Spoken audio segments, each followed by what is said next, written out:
السلام عليكم. halkani waa xeebta liido ee magaalada Muqdisho saad arkaysaana waa xilli duhur ah.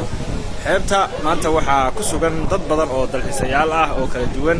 dadka dalxiisayaasha halkan ee ku sugan waxa kamid ah dad dalxiisayaal oo aad u tiro badan oo ka yimid wadanka Taiwan.